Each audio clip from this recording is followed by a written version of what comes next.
to Dinaris Farms Kitchen. Today, we'll be making banana bread. Let's go ahead and jump right in. First, we're going to preheat the oven to 350, and then we're going to put together our dry mix. With the dry mix, I'm going to go ahead and measure out 1 3/4 cups of flour.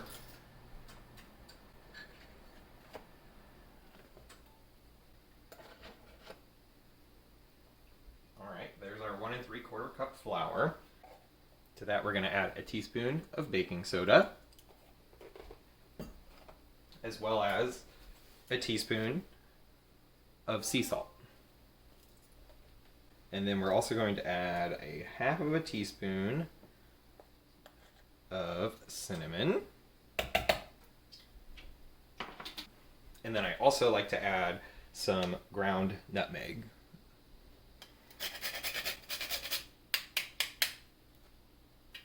And then all we're going to do is whisk together our ingredients carefully, because I didn't use a big enough bowl.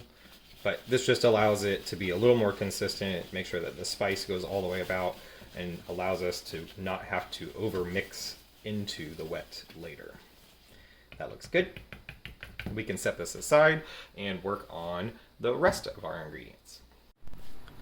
So in my bowl here with the wet ingredients whipped together is 1 stick of butter, room temperature, with a half a cup of brown sugar and a 1/4 cup of white sugar, and whipped that together until it was smooth and the sugar was mostly dissolved. And then I added 2 eggs to the mixture and beat that smooth until we've got a nice gloopy consistency like you can see here. From here, we're going to add our 3 ripe bananas. These ones here are much loved. This one's really loved. We're going to add those 3 bananas and mix that through. Alrighty, now with our 3 bananas added to the wet, I'm just going to flip this back on and let that run smooth.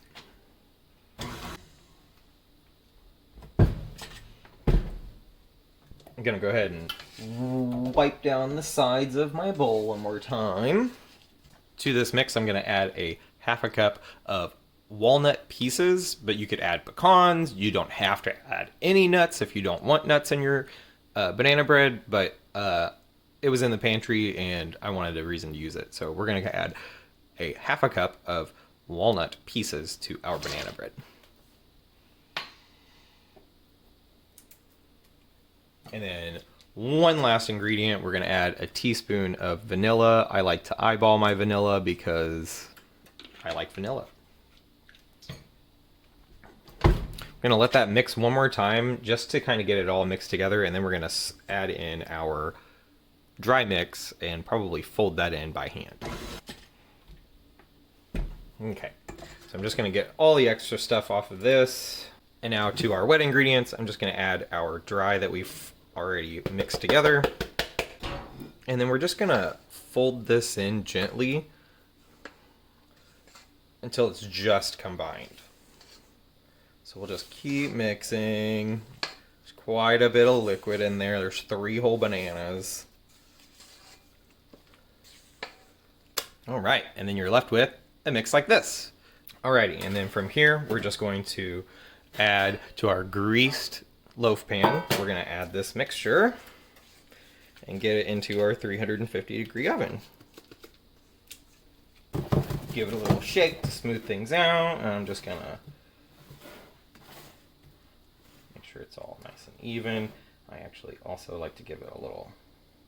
And then we're going to throw our banana bread into a 350-degree oven. And then after about 50 to 55 minutes or so, we've got a beautiful banana bread. Gosh, look at that. Now we're going to let that cool at room temperature for about 20 minutes before I take a knife around the edge, and then we're going to invert it out onto a cooling rack.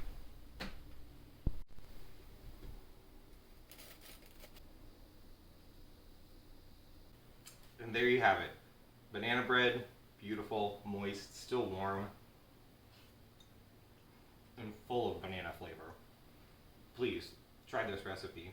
Thank you. If you like if you like this video and more content like this, go ahead and like and subscribe, and I'll see you next time. Thank you so much.